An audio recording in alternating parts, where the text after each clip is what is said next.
Greetings, Indie Warriors, and welcome to I Dream of Indie. My name is Old Gamer Joe, bringing you yet another review today, and I didn't think I'd be changing diapers or wiping baby butts today, but that's exactly what I did in Baby Storm on the Nintendo Switch. Did it leave me all goo goo gaga, though, or was I crying for mommy?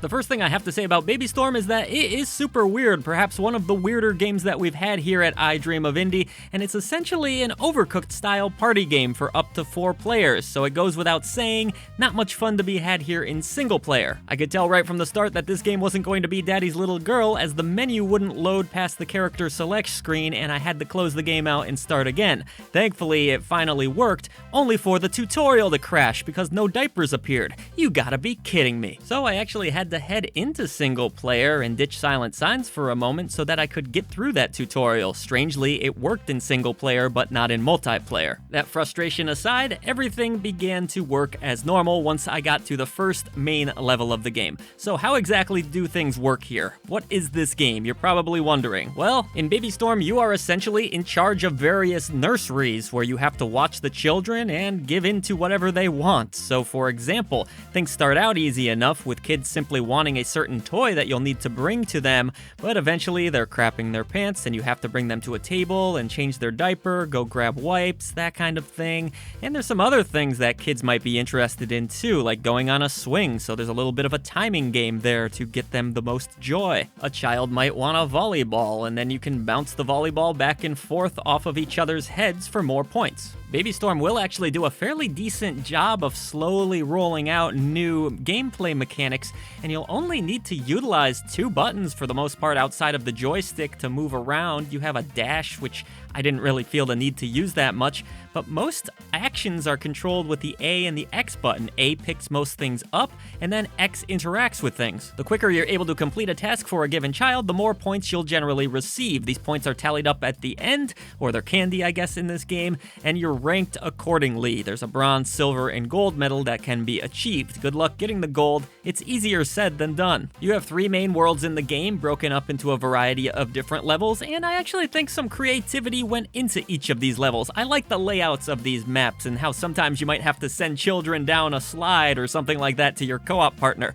There were some creative concepts. I had a lot of laughs throughout this game. I was bumping into Silent Signs, we were getting dizzy, trying to frantically get from one child to the next. It's good, clean fun, and actually outside of those performance issues at the start, everything ran fine. Just be careful not to slip on poop, but thankfully there is also a robot vacuum cleaner that can clean up some of that, though I sometimes use the poop to my advantage. Good advice there. Use the poop to your advantage. Alright, obviously this is one of the most absurd games I've ever had to talk about here at I Dream of Indie, but I can't lie. I had a halfway decent time with it. It's not amazing. It is a knockoff of games like Overcooked, obviously, but still, entertainment value is here to some degree. Obviously, this concept's not going to be for everyone. It might weird you out. It certainly did me at times, but there is some fun to be had. Visually, it looks weird.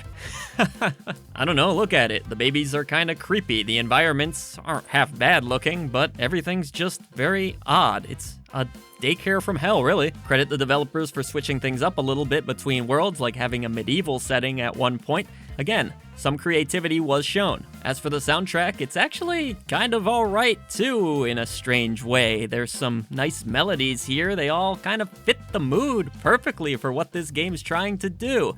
These tracks can loop around a little bit ad nauseum sometimes, but still, they can also be fairly infectious. The cries of the babies were effective as well. So overall, not the best visual presentation in the world by any means, but certainly unique, and the game doesn't sound terrible unless you can't stand the sound of crying babies. I know a lot of you probably can't. I feel mixed on Baby Storm. On one hand, it's really weird to kind of like this game, but on the other hand, I did have some fun. It's not great, it doesn't play the best, it doesn't look the best. I really kind of am at a loss here. Recommended for those that really like Overcooked style party games. If you can deal with this bizarre concept, I could see families and kids kind of having some fun with this at a party or something like that. So maybe give it a look, perhaps wait for a sale if you're a little bit on the fence, but overall, not a terrible little party game, and certainly a unique experience for the Nintendo Switch.